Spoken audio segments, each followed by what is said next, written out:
صغري نحوس البرود في الغربة عديت أيامي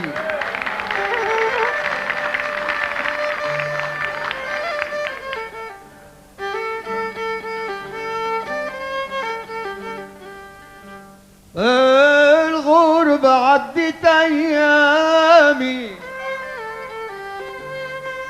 حتى قابلت ليلة البدور حتى قابلت ليلة البدور هي فني وهي غرامي يا انا سهمت وعملت رحلة وصبر البلدان كنت الصحراء بر القبلة ومسكين العربان ريقت قابلني طفلة تشبه الغزلان يا عين.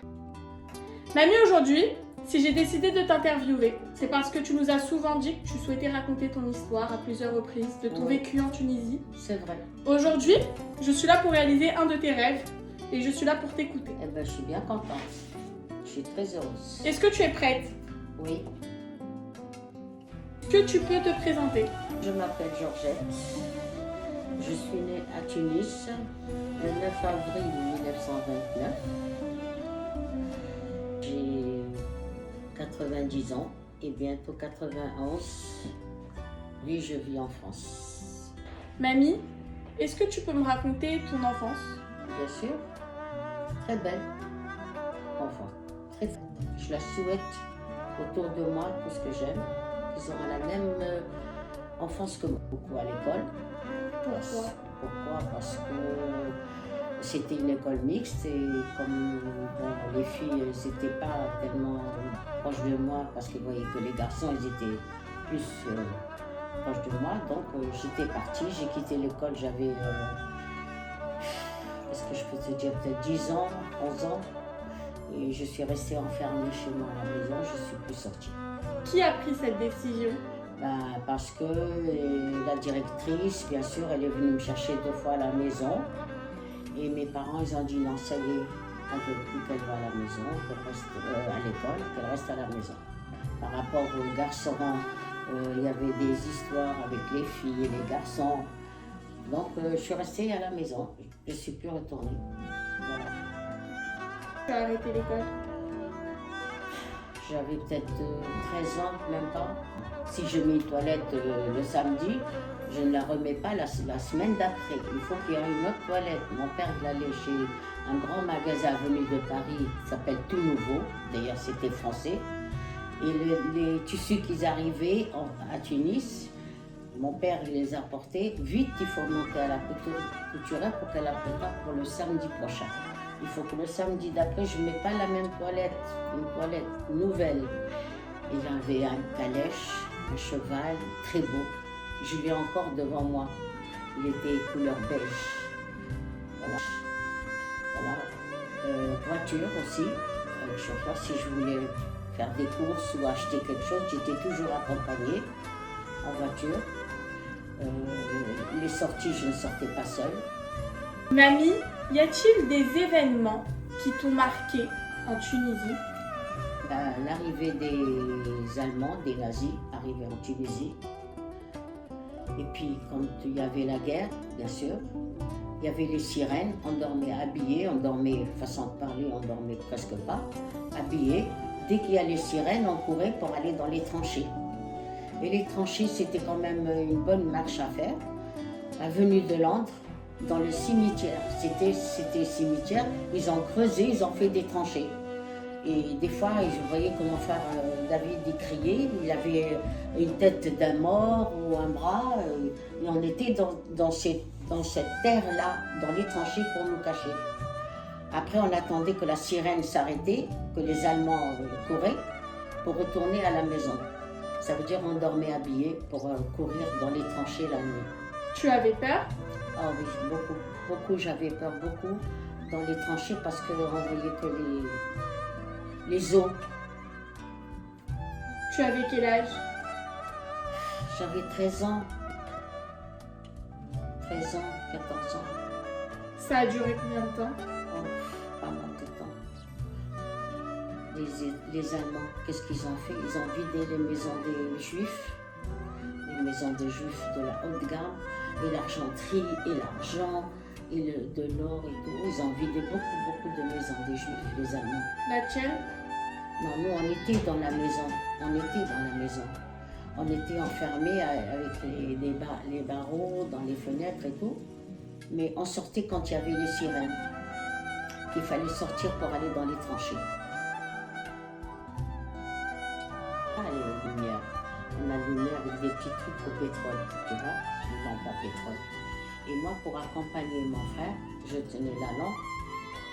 Il était penché là. Je me suis brûlée. Je suis restée 2 mois avec une brûlure, la brûlure là. Parce qu'il y avait la lampe à pétrole, je l'ai attrapée comme ça, elle s'est penchée, hop, je me suis brûlé le bras. Parce que pour accompagner, on n'allumait pas les lumières. Et passer laisser, faire éteigner les lumières. Bon, et moi, j'ai resté 1 an peut-être, 6 mois peut-être avec ça. Et mon père, un jour, il est parti chez le bijoutier, il m'a fait un bracelet. De là à là. Pourquoi tu as été forcée de quitter la Tunisie? Tu me la demandes au mariage. Alors, ma belle-sœur, elle descend, elle me dit, tu es fiancée. Je dis, bon, mais avec qui j'ai pas vu?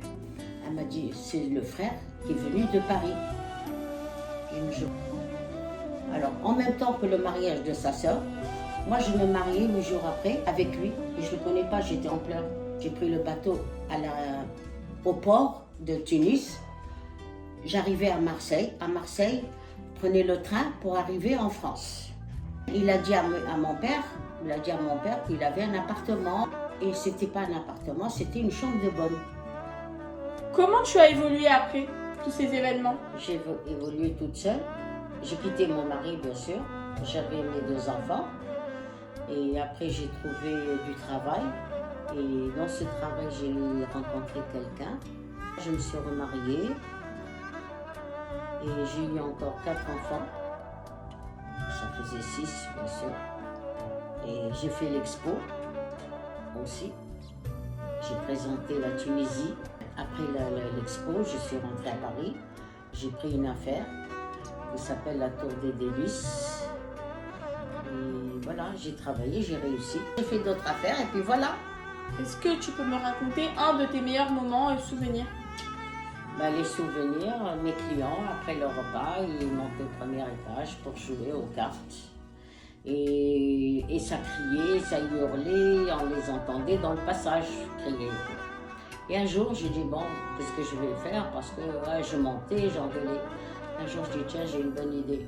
J'ai acheté, comment ça s'appelle, les cachets pour les calmer.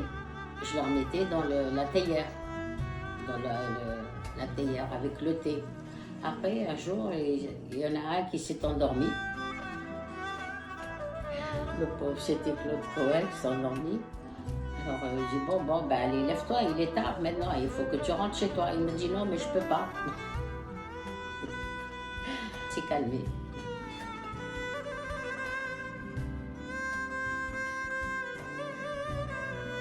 La taïche ou tout, j'en dis toujours. À ses enfants en Tunisie, on disait toujours comme ça. Taïche ou touche. La plupart, pour rigoler, disent Takhdaros ou Tehmoudrouche. En sortant avec le mari, tu tombes, tu dégringoles les escaliers. Pour rigoler, tu vois, pour rigoler comme ça. Aujourd'hui, avec les événements, est-ce que tu as un mot à nous dire par rapport au corona? Est-ce que ça te fait peur? J'ai pas peur pour moi parce que, vu l'âge, d'accord, une chose, j'ai peur pour les enfants, les petits-enfants, la nouvelle génération, parce que c'est une affaire qu'on n'a jamais entendue de toute ma vie, cette affaire-là. Elle me travaille dans ma tête. J'ai dit, comment ça s'est passé d'un seul coup? C'est Dieu qui a décidé et peut-être, je pense que c'est lui. Est-ce que tu es fière aujourd'hui de tout ce que tu as accompli au-delà de tes 91 ans? Tu es fière de toi? Oui. De ton parcours? Oui, exactement. De mon parcours, je suis fière de moi parce que j'étais une fille qui n'a jamais été à l'école, j'ai pas travaillé, je sortais pas de la maison. Qu'est-ce que tu peux souhaiter? Et j'ai réussi. Voilà, j'ai réussi. Qu'est-ce que tu peux souhaiter aux gens? Je souhaite à mes enfants et mes petits-enfants, et les enfants bien sûr, qui vont arriver et c'est-à-dire ne pas baisser les bras devant n'importe qui, de dire, comme je faisais, pourquoi elle et pas moi? Est-ce qu'elle a un bras de plus ou un œil de plus? Eh bien moi aussi je vais foncer comme elle. Eh bien j'ai foncé toute seule et j'ai réussi toute seule.